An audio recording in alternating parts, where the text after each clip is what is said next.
Hello and welcome to Checking In, a lodging DEI chat.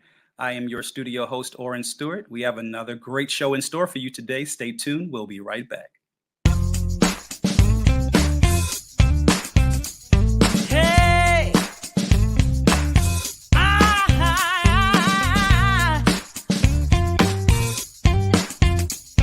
Hey! Hey! Ah!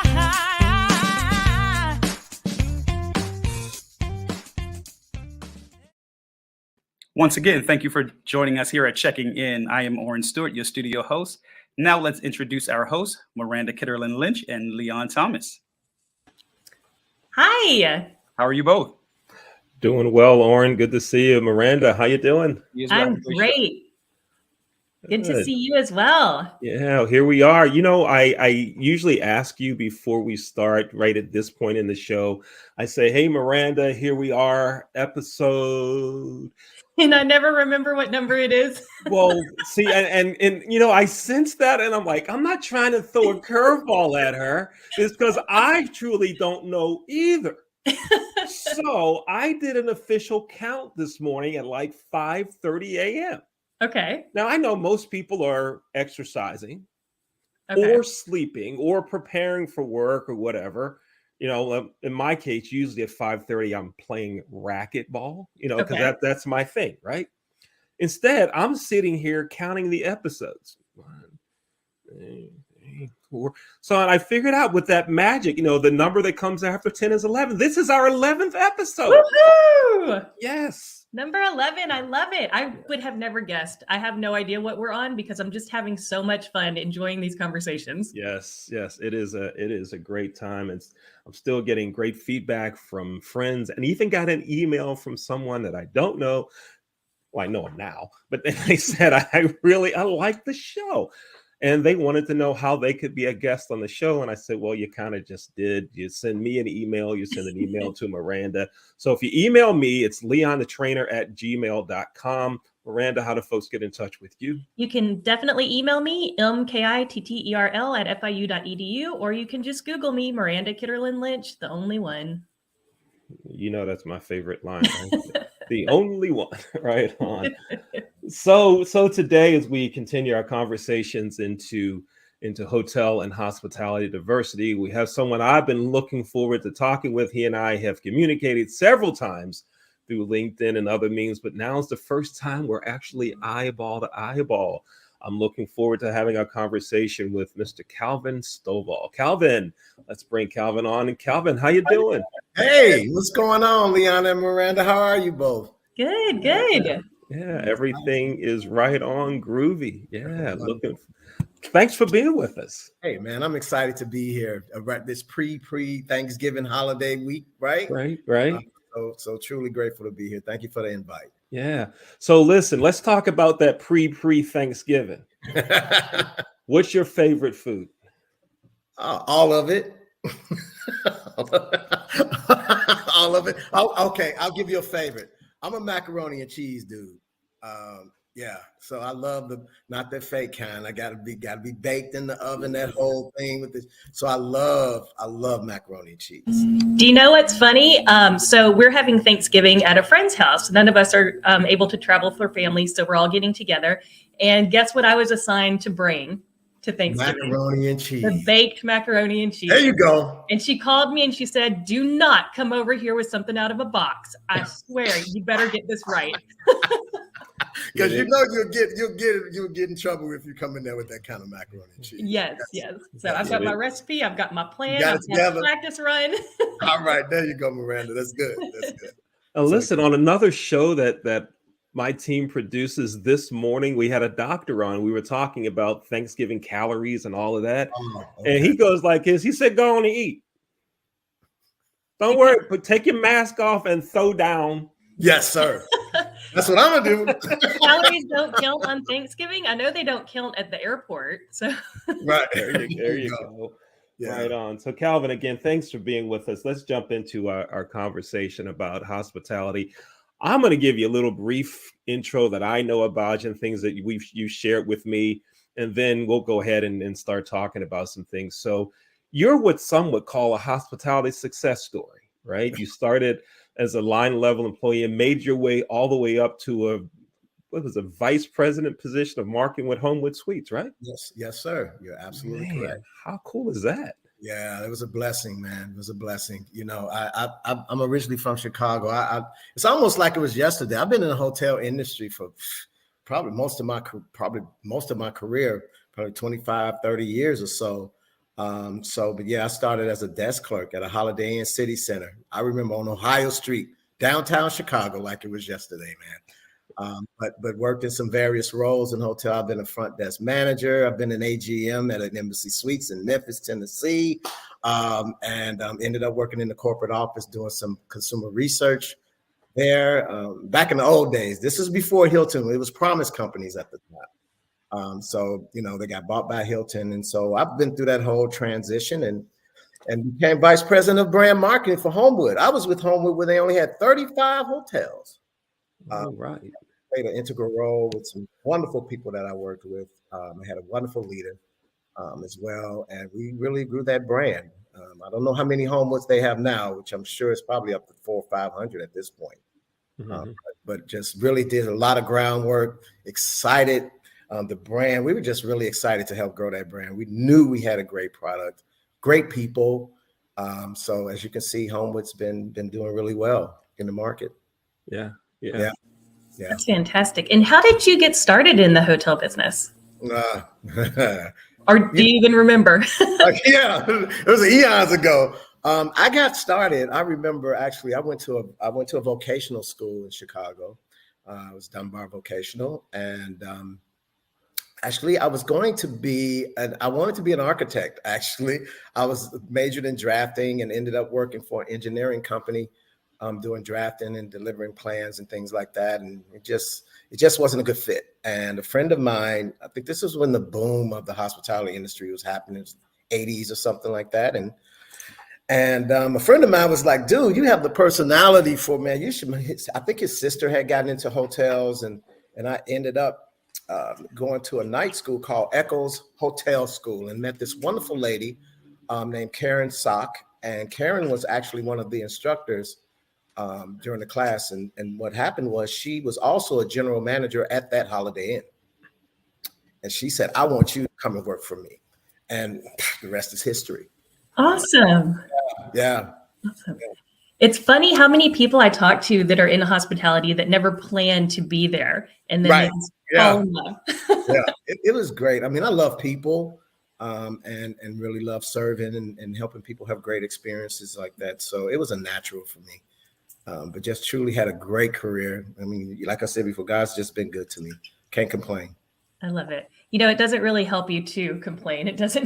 No, it doesn't. I've been trying all day. Absolutely right. You know, people are like, hey, let me tell you my story. You know? Right, So, right.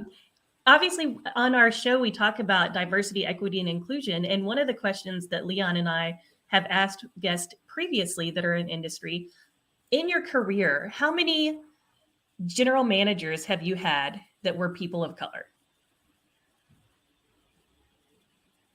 General managers, people of color. Let me think. Embassy. Well, my first one was Karen. Okay. And, you know, she was the one and only, actually. I was going to say, if you say more than one, it's going to blow my mind. Right. She was the one and only, and she moved on. I mean, she was fantastic at what she did, and I think she went on to she went to Harrah's Casino.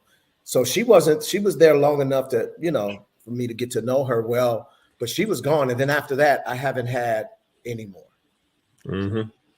Yep, and that fits right in with other guests that we've had. How many Black general managers have you had? And I think the one is the highest number, right? Wow. One is the number. And you know, you think one of the things that our industry is going through now is we're trying to find more Black leaders, but it's difficult for college students, those that are coming directly into the industry to have them think and see that I can make it because here's someone else who's done it. Yes. You know, we all like to see that person that's done it. And so I think our industry has started to talk about it, particularly 2 years ago after the murder of George Floyd. Everyone made these public statements. We're Yes. going to do this. We're going to do that. The talk has gone away. But Calvin, maybe am I missing something? Are there some really cool things going on out there that we should know about? Well, I agree with you 100%. I feel like, may he rest in peace, George, him being murdered. I do believe that it did. People seeing that happen, I mean, we changed people's perspective on a lot of things. And I, and you're right. I think a lot of people were like, particularly in the hotel industry, we want to create these programs. It was across the board. I'm not going to just say hospitality. Everyone was really, trying to create programs, putting programs together, saying we were going to be more diverse, more sensitive, and things of that nature. And I just believe that some organizations that went into that were authentic in it. And I'm believing that some organizations may have started to make some really good strides in doing it. But I think a lot of people were checking the box. And, just until the wave of interest dies down, I believe if we don't continue to push, particularly in this industry, for us to make sure that we're having diverse and being, equitable and things of that nature, we can't stop doing that, because people will go back to what they're used to, back into the comfort zone. We'll be back here again, talking the same conversation 10 years from now. Mm-hmm. Yeah, absolutely. Leon, I hate to steal your thunder, but before the show, he was mentioning that you were writing a book. Yes, I am. Tell us about that. Yeah, it's called Hospitality Historiography. It actually started when I was in graduate school. I was part of an organization called the National Society of Minorities in Hospitality. I think it was hoteliers at the time. And they asked me to, they were having a conference, their first conference, and Evan Frazier, I think he was a chairperson on that committee, he asked me to put together some research on Black hotel ownership. So I put together a monograph. It was my graduate monograph. It was probably about 100 pages. And I went and did some research. I was looking at stuff on microfiche. For those of you that don't know what microfiche is, because I went back that far, to find, and it's hard to find that information. So I had the monograph, and then I was now fast forward all the way till maybe maybe a year or so ago. I pulled the monograph out, and I happened to be here with a friend, and she asked me, she was like, what is that you have? And I said, it's a monograph. It's called Hospitality Historiography. It's about hotel ownership, like from the 1700s. And she was just like, what? We had hotels? And so she said, let me see that. And she started reading it, and she was like, oh my God, this is just interesting. She's like, did you think about making this into a real book? There it is. That's amazing. Yeah. So I have probably up to maybe 90 stories now. Yeah, it's a very, I was hoping to be done with this probably 6 months ago, but I keep finding, and once you find a story, it's like I can't delete it. I want to make sure it's very comprehensive and I'm doing justice to the person that I'm writing about. Yeah. So it's just taking a little bit longer than I anticipated, but that's okay. Yeah. I just want to be proud of the work that I put out, and so I'm still targeting next late spring. It may be summer. We'll see what happens, but I'm gonna get it done. Yeah, that's incredible. I can't wait to read it. Yeah, I'm excited. It's just been inspiring to me, to see how brave these people were. And what I also, what's really been cool about this book is that there were a lot of women too. Yep. And there were cases that, where the husband maybe passed away and his wife would take over the hotel and keep it going and things like that.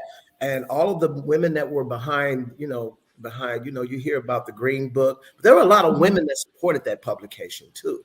Right. So I could just write another book just on women. Yeah. There's your next project. I was like, there you go. But it's just been so inspiring, Miranda and Leon, to do it. I think probably a lot of people, most of these people have never heard of before. So it would just be an eye opener.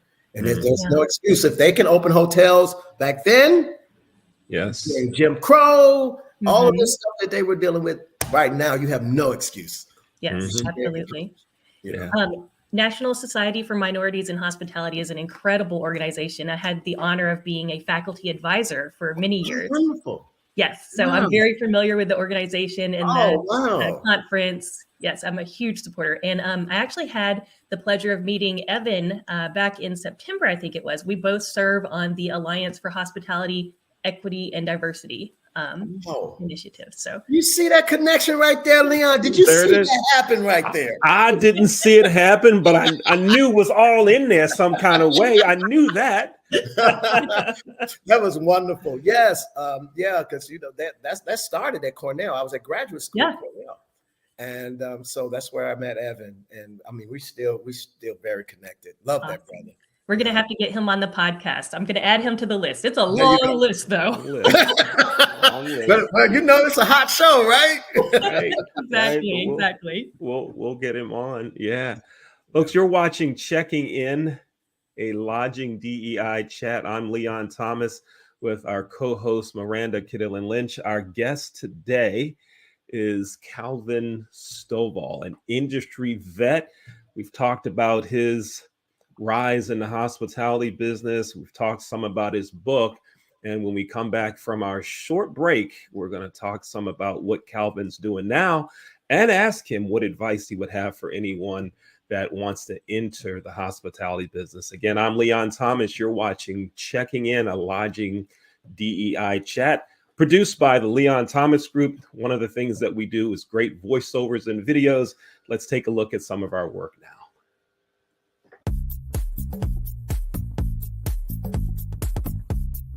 Renting is everything. It's style at your doorstep, off the runway and into your closet. It's every trend you've been dying to try and every designer you've yet to discover. It's wearing it your way every time and making it count everywhere you go. It's never worrying about what to wear, because something new is always coming your way. That's why renting is everything. New styles, top designers, all for a flat monthly fee. Start your subscription at renttherunway.com.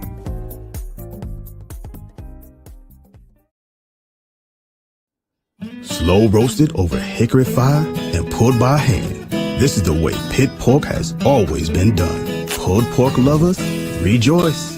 The smoky old days are back at the Smoke Shack. Water. It's everywhere.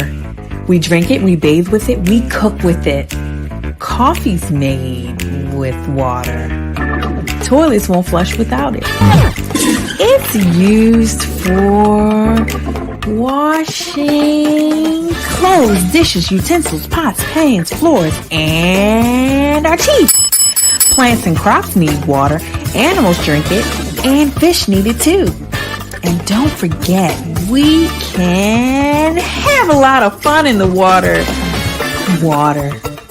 What would we do without it?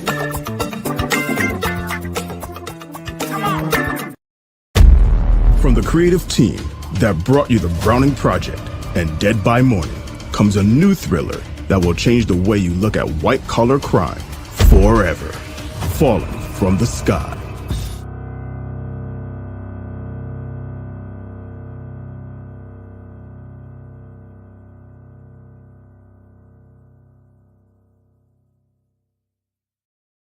Here we are back again and Checking In, a lodging DEI chat. Leon Thomas with Miranda Kitterlin Lynch, and our guest today is Calvin Stovall.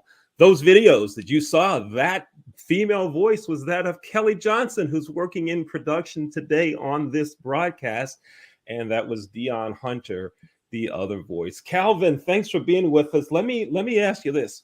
So since you've left the hotel business, let's see, now you were officially in the business, what, 35 years? Is that what you told me? 35 The years? hotel industry like itself? Yes, yes. Counting when I started, yeah, probably about 30 years, I would say.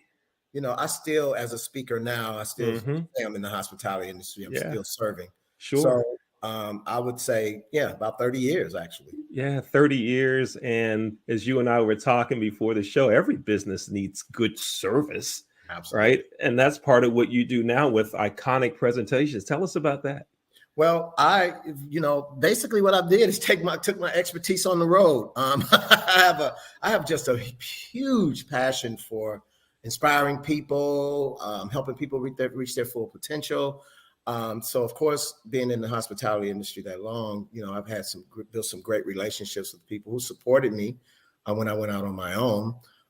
So I do keynotes for conferences, meetings, small and large, and for hospitality industry and other other industries as well, associations and so forth.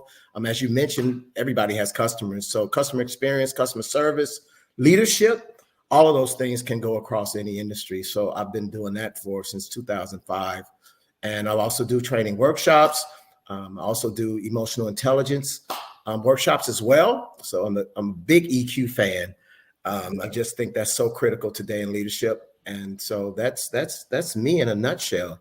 But I love doing that, man. Getting people all fired up, having them get excited again about an industry, that they may have, and particularly after the pandemic, people were really struggling. So I love coming in and seeing people, re-inspiring them again, re-engaging people. And it's just a great feeling.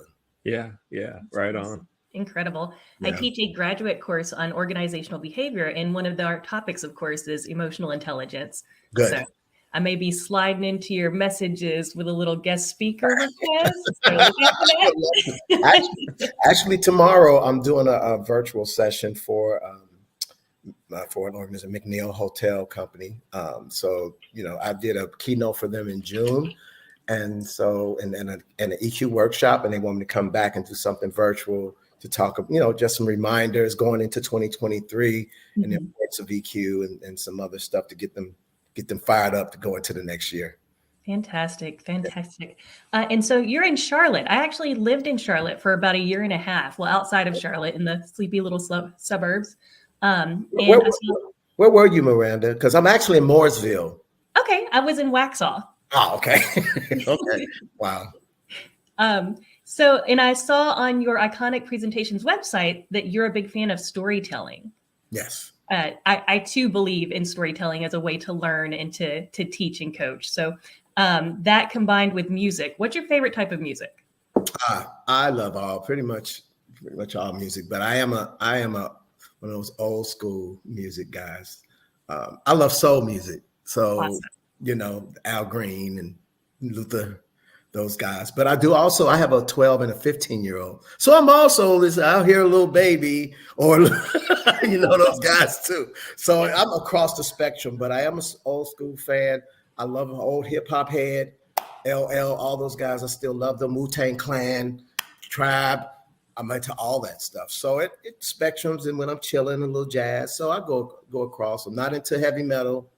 Nothing against the heavy metal heads, but that's just not my thing. But so I've loved music all my life. It was common for me to wake up on Saturday mornings with Smokey or Diana Ross on Saturday morning. My mom, my dad loved music. So yeah, just in me.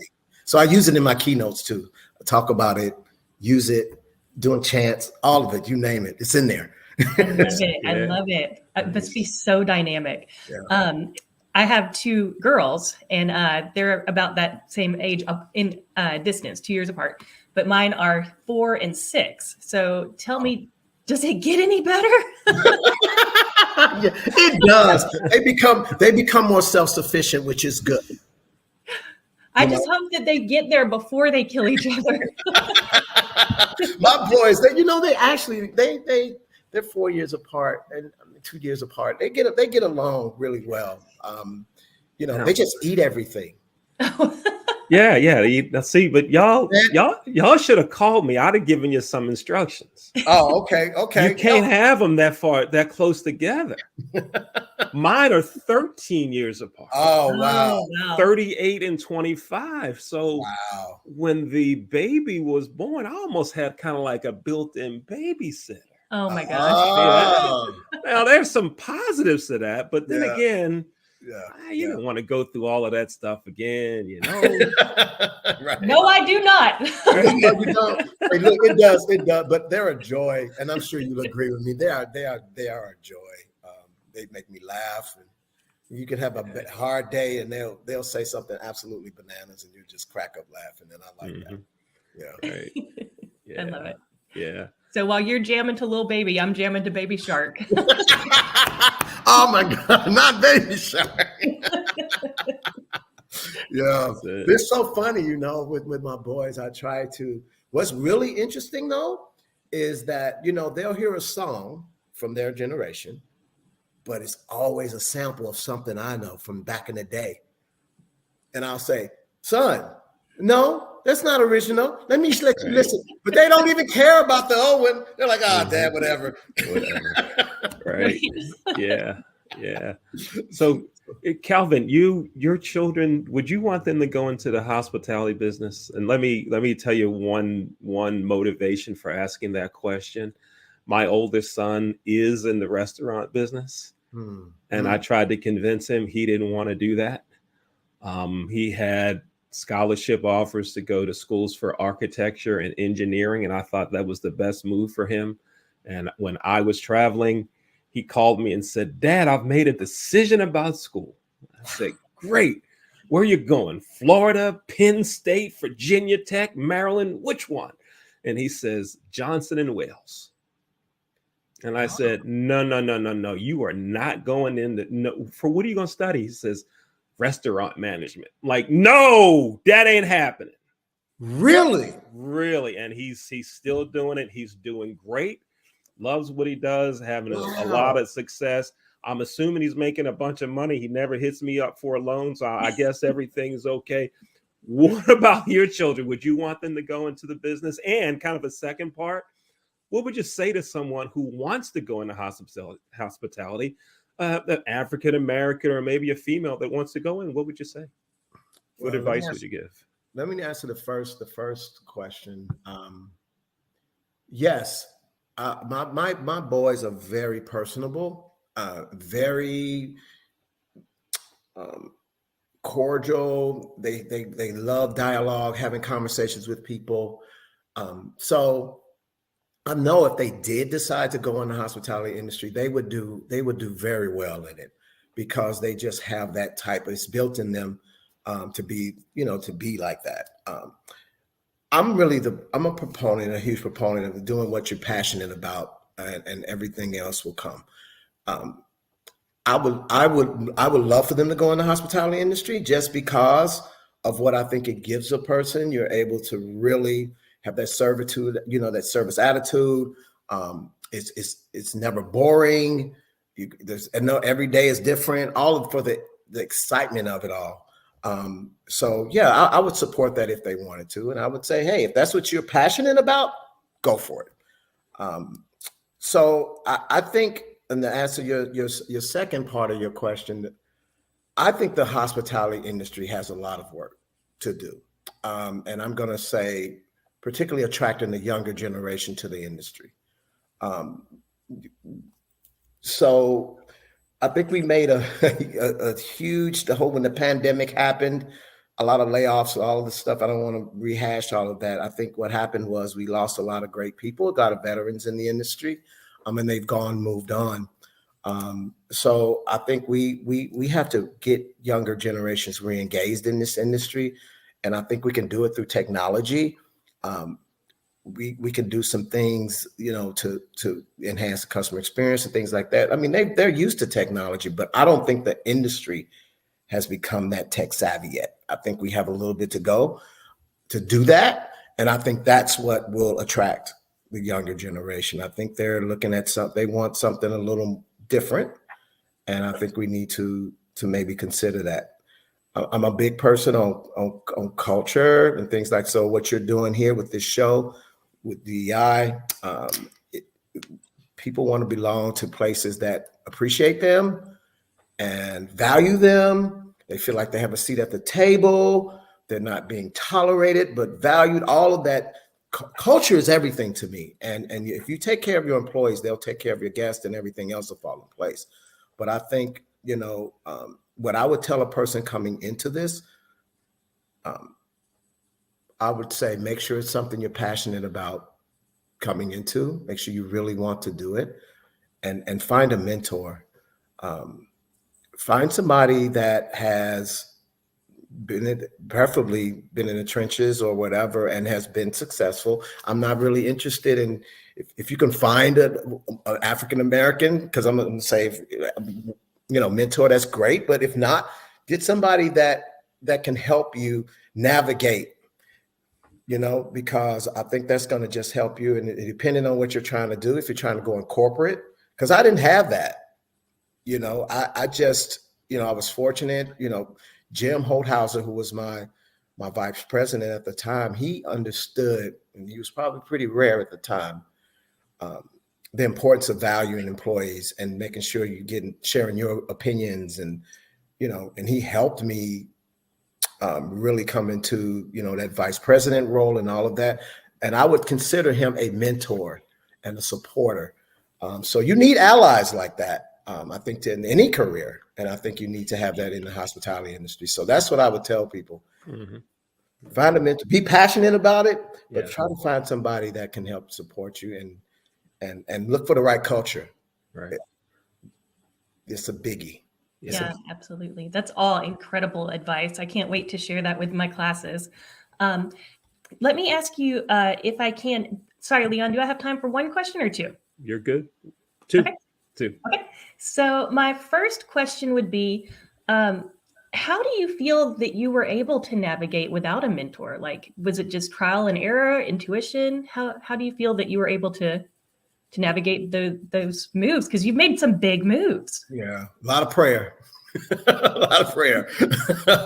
but as I said before, I think, having somebody like Jim,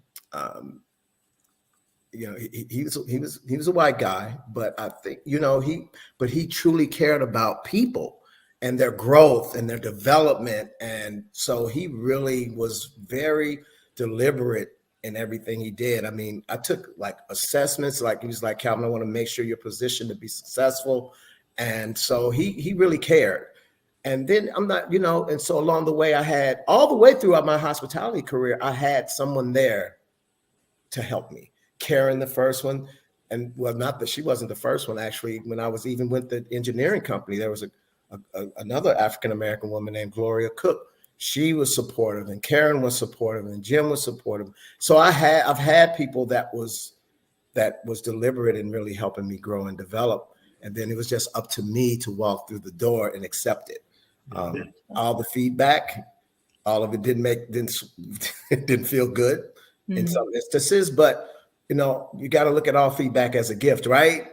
Yes. And so I did that, and I adjusted when I needed to. But I would always, what I loved about Jim and Hilton was that I felt like I was always appreciated and I could be me. That's a big deal, a very big deal. I could be me.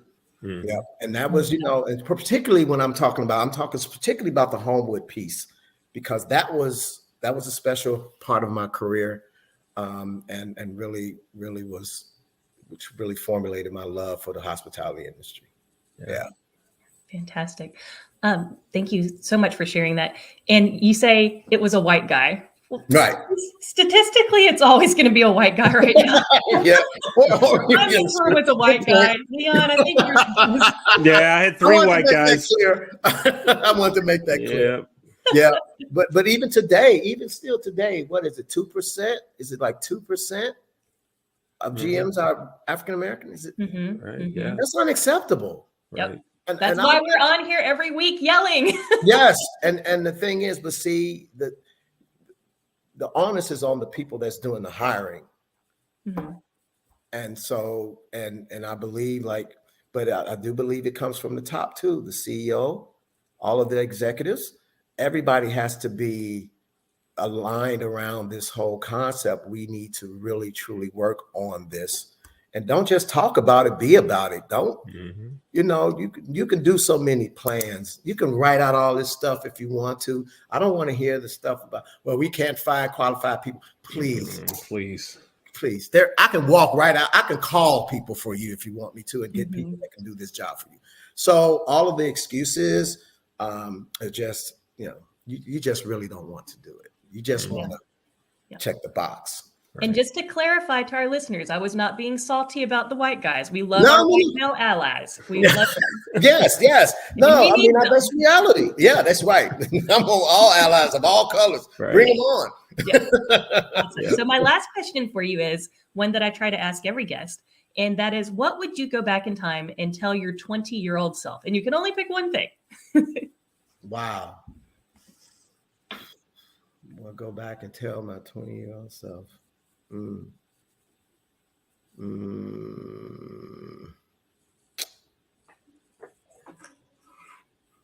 don't know, man. That's a toughie. That's a tough question. It's tough for me to pick one thing. Yeah, I guess a lot of things I could, you know.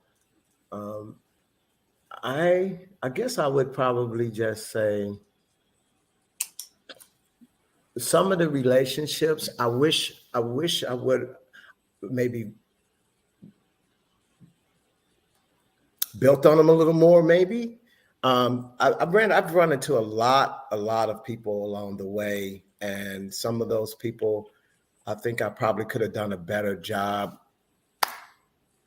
building a relationship with them. Now, I think thank God now with social media, it has helped because I've been able to reconnect with people. But, you know, other than that, I'm the journey that I've taken and what I've done, I don't regret any of it at all. I have no regrets. You know, I've done internships at Disney World. I mean, I've worked at, you know, at St. Jude. I've had a lot of varied opportunity and met a lot of people along the way. But if I could to go back, I was like, man, I wish I would have maybe forged a strong relationship with a couple of people. But other than that, I'm good, you know. Awesome. Leon? Calvin, thank you so much for being our guest. Man, You're welcome. Great conversation, man. I'm glad we were able to have this conversation, and thank you so much for what you're doing, what you've done, and all the great tips that you've given today on relationship building, follow your passion, all of those things that you talked about. Thank you so much. It's been a pleasure. It's been a pleasure as well. Thank you so much for the opportunity. Again, you know, I just think you guys are doing great here. Great work. Just keep it up. Thank you. You know, I think this is fantastic. With platforms like this, you know, get the word out, and you just hope that the right people are listening, and they're like, man, maybe I could do a better job at this. And so that's awesome. Congratulations to you guys too. Thank you. Thank you. Let's go to our studio host, Oren Stewart. Hey, Oren. Hello, you all. What an amazing show. Another great show. So glad that Calvin could join you all. Thanks again, everyone, for tuning in to Checking In, a Lodging DEI chat. I am your studio host, Oren Stewart. Stay tuned for many, many more great shows with many, many more great guests. Take care.